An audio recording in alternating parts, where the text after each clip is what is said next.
The laughter at the party was loud enough to drown my thoughts, but not my shame.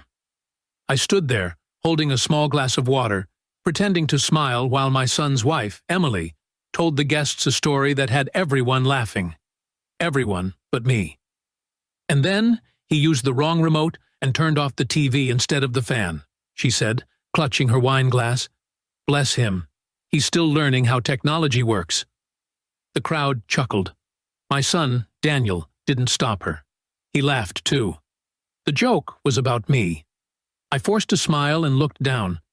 Maybe it would have been harmless if it was just once, but she had made these little digs all evening.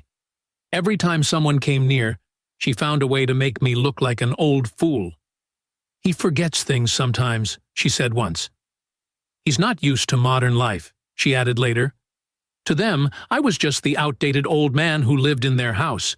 But what Emily didn't know was this: that house was still mine. My name is Edward Miller, 71 years old, a retired schoolteacher, and a widower of 10 years. After my wife passed, I sold our small home and moved in with Daniel and his wife to be close to family. Daniel had insisted it would be easier that way. "Dad, don't live alone," he'd said. "We'll make sure you're comfortable." I believed him. I even used the money from selling my house to buy a new one. For them.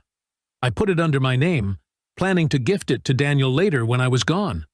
I thought that was what a good father does. But lately, I felt like a guest overstaying his welcome. Emily would sigh whenever I asked for help with my phone. She rearranged the living room and told me not to touch anything. Once, she even said, "This house would look so much better if it wasn't filled with old furniture." She meant my furniture. I stayed quiet because Daniel seemed happy, and I didn't want to cause trouble. But that night at the party, that humiliation, it broke something inside me. When the guests left, I sat quietly in the corner of the living room, staring at the fading lights of the garden. Emily came in, still in her sparkling red dress, holding a glass of wine. "Oh, Dad," she said, chuckling. "Don't take it personally, all right?" I was just joking. "About me?" I asked softly. "Come on," she rolled her eyes. Everyone laughed. It was harmless. I looked at her and said nothing. Then she sighed, exasperated. "You really need to learn to lighten up. Honestly, Daniel and I were just saying, we need a bit more space. Maybe you could visit your brother for a while. It would be good for everyone." Her words cut deeper than any joke. She left the room before I could answer. That night, I couldn't sleep. I sat on the edge of my bed, surrounded by old photographs. My wife smiling, Daniel as a boy, our first family trip.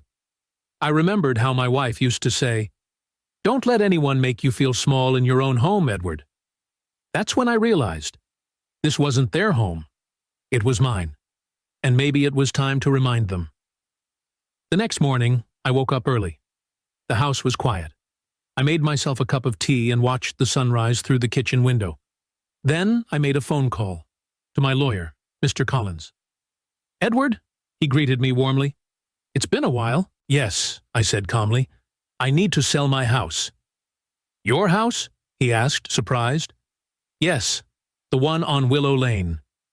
There was a long pause. "Are you sure, Edward?" "That's where your son lives." "I'm sure," I replied. 3 weeks later, the sale went through faster than I expected. I didn't tell Daniel or Emily. I wanted to see how long it would take them to notice. They were too busy planning their next vacation, too busy to talk to me, too busy to care. Then, one afternoon, the real estate agent came by with the new owners. I made sure Daniel and Emily were both home. Emily opened the door, confusion in her eyes. "Can I help you?" The agent smiled politely. "Yes, we're here to inspect the property before moving in." Emily frowned. There must be a mistake. "This is our house." The agent glanced at me. "Mr. Miller, is this your son and daughter-in-law?" "Yes," I said. "And this used to be my house, but I've sold it." Emily's face went pale. You sold it?"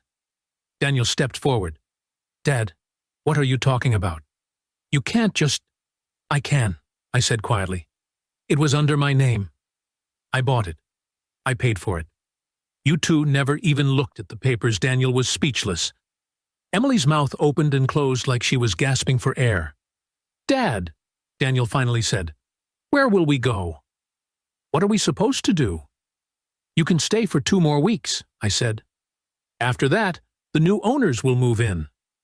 Emily's eyes flashed with anger. This is insane. You can't do this to your own son. I looked her straight in the eye. No, Emily. You did this to yourself. That evening, I packed a small bag and left before they woke up. I moved into a quiet retirement cottage near the seaside, peaceful, bright, and full of kind people who said good morning without judgment. Daniel called a few times. I answered once.